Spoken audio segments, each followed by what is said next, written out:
بیان فرمائی ہے اس میں اللہ تبارک و تعالیٰ نے کی ربی کا لفظ نہیں فرمایا. ربی ہوتا ہے اے میرے رب، یعنی کہ میں اکیلے دعا مانگ رہا ہوں اے میرے رب. لیکن ہر جگہ ہے ربنا، جہاں بھی آپ دیکھیں گے ربنا کا لفظ ہے اے ہمارے رب. یعنی کہ جو دعا میں مانگتا ہوں میں اپنی طرف سے پوری امت مسلمہ کی طرف سے بھی دعا مانگتا ہوں. اس میں ایک مسئلہ یہ حل ہو جاتا ہے کہ اللہ تبارک و تعالیٰ نے فرمایا من جاء بالحسنہ، جس نے ایک نیکی کی، جس نے ایک نیکی کی. اور دعا کسی کے لیے دعا کرنا بھی نیکی ہے. اب ہمیں یہ کرنا ہے کہ ہم ہر نماز میں تو الحمدللہ دعا کو مانگتے ہیں، چاہے انفرادی مانگتے ہیں اجتماعی مانگتے ہیں، دیگر مسئلہ ہے.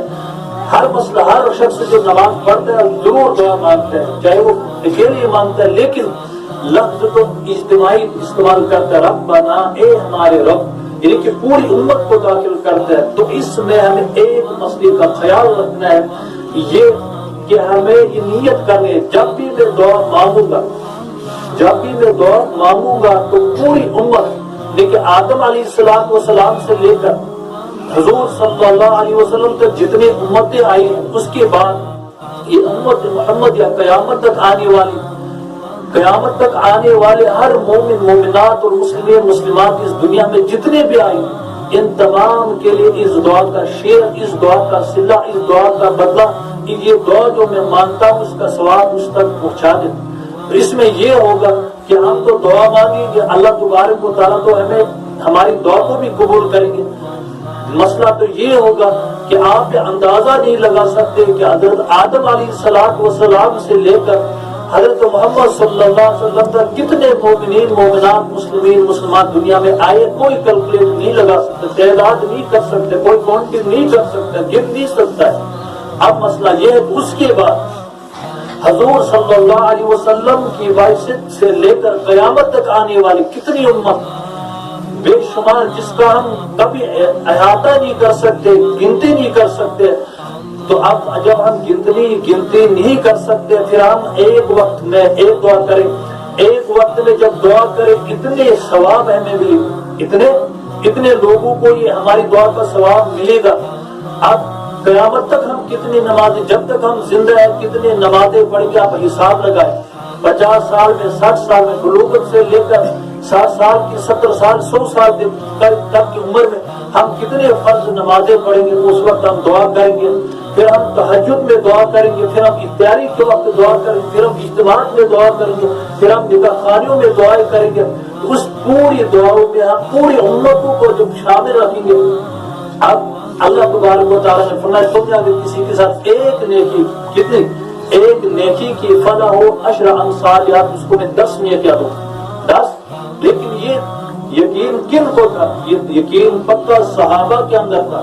صحابہ کو بالکل یہ یقین تھا کہ حضور صلی اللہ علیہ وسلم نے ارشاد فرمایا، اللہ تبارک و تعالیٰ نے جو ارشاد فرمایا اس میں کوئی شک نہیں ہو سکتا. اس لیے کہ اللہ تبارک و تعالیٰ نے فرمایا لا ریب فیہ ذالک الکتاب لا ریب فیہ، یہ وہ کتاب ہے جس میں کوئی شک نہیں. یعنی کہ پوری کتاب میں، پوری شریعت میں، کیونکہ پوری کتاب جو شریعت کا نچوڑ ہے اور پوری کتاب کے نچوڑ جو سورہ فاتحہ ہے، تو اس پوری شریعت میں کوئی شک نہیں ہو سکتی ہے. اب صحابہ کے اندر اس طرح یقین تھا کہ حضرت فاطمہ رضی اللہ تعالیٰ عنہ کہ جو حضور صلی اللہ علیہ وسلم کی صاحبزادی، حضور صلی اللہ علیہ وسلم کی بیٹی ہے، ان کو ایک بار میٹھے کھانے کا دل چاہ تو حضرت علی جو شوہر تھے ان سے کہا کہ مجھے میرا دل چاہتا کہ آج میں کوئی میٹھی چیز کھاؤں. تو حضرت علی رضی اللہ تعالیٰ عنہ نے بازار سے ایک انار کا دانہ، میٹھا انار کا دانہ لے کر دیا. ابھی وہ گھر میں تھا، کھانے کی تیاری تھی، حضرت علی باہر چلے گئے. کوئی فقیر آیا، کوئی سائل آیا، دروازے پر دستک. حضرت فاطمہ نے دروازہ کھولا اور کہا کہ یہ تو مانگنے والا، یہ تو سائل ہے، اب میرے پاس تو اور کچھ بھی نہیں ہے کھانے کے لیے. وہ انار کا دانہ اٹھایا اور اس کو دے دیا. کتنی قربانی تھی کہ جو دل چاہ رہا تھا خود کھانے کو کئی دنوں سے، اور وہ کیا کیا کہ وہ دانہ جو حضرت علی رضی اللہ عنہ نے لا کر دیا تھا وہ اٹھا کے اس فقیر کو دے دیا. اب دیکھو یقین کہاں سے بدلتا ہے. تو حضرت فاطمہ کو یقین تھا کہ اگر میں نے ایک نیکی کی اللہ تبارک و تعالیٰ مجھے اس کے بدلے میں 10 نیکیاں دی. کیوں اللہ تبارک و تعالیٰ نے من جاء بالحسنہ، جس نے ایک نیکی کی فلہ عشر امثالہا، تو اس کے لیے 10 اس جیسے 10 نیکیاں ملیں، اس جیسے 10 ثواب ملیں گے. تو اب مجھے اس کے بدلے میں 10 انار اللہ تبارک و تعالیٰ دے دے گا، کوئی شک نہیں. تھوڑی دیر کے بعد علی رضی اللہ تعالیٰ مسجد میں بیٹھے تھے، ایک صاحب آئے اور 10 انار ہدیہ میں لے کر آئے. کتنے؟ 10 انار ہدیہ میں لے کر آئے. اور حضرت علی اٹھے اور ایک انار کا دانہ کھا لیا اور 9 گھر بھیج دیا. کیا؟ تو حضرت فاطمہ نے وہ 9 انار کے دانے نہیں پکے. کیوں؟ کہا کہ مجھے معلوم ہے کہ اللہ تبارک و تعالیٰ نے فرمایا کہ جس نے ایک نیکی کی اس کو میں 10 دوں گا.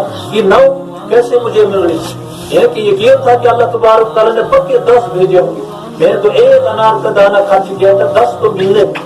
تو حضرت علی نے کہا کہ ایک دانہ میں نے کھا لیا. پہلے تو اصرار کیا، پہلے کہا کہ میں نے کھایا نہیں ہے، اتنے ہی آئے تھے. کہا ایسا ہو نہیں سکتا ہے کہ اللہ تبارک و تعالیٰ کا جو ارشاد ہے وہ جھوٹا. مجھے پورا یقین ہے کہ یہ 10 دانے ہو سکتے. تو حضرت علی نے کہا کہ واقعی میں 10 آئے تھے اور میں نے ایک کھا لیا اور یہ 10 بچے. یہ اصل میں مسئلہ یہ ہے کہ پوری دنیا میں اس وقت جو محنت چلتی ہے وہ محنت ہمیں بھی جاری کرنی، جس سے دین وجود میں آتا ہے. وہ محنت کیا ہے؟ ایاک نعبد، اللہ سے مدد مانگ. لیکن اللہ کے علاوہ کسی فقیر کے پاس، کسی درویش کے پاس، کسی مزار پر، کسی ولی کے پاس، کسی بڑے عالم سے مدد نہیں مانگنی. کیوں؟ ایاک نعبد، اللہ ہی سے مدد مانگ، و ایاک نستعین، اور اسی سے مدد طلب، اسی کی بندگی کرو. ایاک نعبد، اسی کی بندگی کرو. کسی کی بندگی نہیں کرتے اللہ تبارک و تعالیٰ سوا. وَإِيَّاكَ نَسْتَعِينُ، اور اسی سے مدد طلب کرو. تو اللہ تبارک و تعالیٰ نے جب سے اس پوری کائنات کو بنایا ہے، اس انسانیت کو بنایا ہے، اس انسانیت کو سمجھانے کی ایک آیت نازل فرمائی. وہ یہ ہے، اِنَّ الْإِنسَانَ لِرَبِّهِ لَكَنُودٌ، بے شک یہ انسان کتنا ناشکر ہے. اس انسان کو سمجھانا چاہتا ہے. اللہ تبارک و تعالیٰ جب اس بندے کو کوئی بات سمجھاتا ہے تو پہلے مضمون بیان کرتا ہے. حضور صلی اللہ علیہ وسلم کو ایک مسئلہ سمجھانے کے لیے پچھلے احسانات گنتا ہے کہ آپ کو معلوم نہیں کہ فلانی موقع پر میں نے آپ کے ساتھ کیا کیا. آپ کو معلوم نہیں تھا، آپ یتیم تھے، میں نے آپ کو پھر پالا. آپ مخلص تھے، میں نے آپ کو پھر مالدار بنا دیا. آپ تو فلانی باور میں پھنسے تھے، آپ کو کفار تانا دے رہے تھے، میں نے آپ کو وہاں سے نکالا، میں نے آپ کو وہاں پر بری کیا. حضرت عائشہ کو تہمت لگی، میں نے اس کو بری کیا. یہ پچھلے احسانات گنتے ہیں اللہ تبارک و تعالیٰ. اللہ تبارک و تعالیٰ نے جب کافروں نے حضور صلی اللہ علیہ وسلم کو تانا دیا کہ حضور صلی اللہ علیہ وسلم محمد کو، یہ محمد جو کہتا ہے یہ رب ہمارا ہے، اللہ ہمارا ہے، اللہ سنتا ہے، اللہ دیکھتا ہے، وہ تو دکھتا نہیں کہ وہ کون سا رب ہے. لہذا اس اللہ نے محمد کو چھوڑ دیا، اس اللہ نے محمد کو چھوڑ دینے کی تانا دیا. اور حضور صلی اللہ علیہ وسلم کو اتنا گرا نہیں گزرا. کہا چلو کوئی بات نہیں، کافر تو تانا دیتے ہیں، ان کا تو کام ہی تانے دینا. لیکن مسئلہ یہ ہے کہ اپنوں کا تانا انسان کو زیادہ چبھتا ہے، اپنوں کا تانا انسان کو زیادہ چبھتا ہے. تو گھر سے جب تانے نہیں بلکہ حضرت خدیجہ الکبریٰ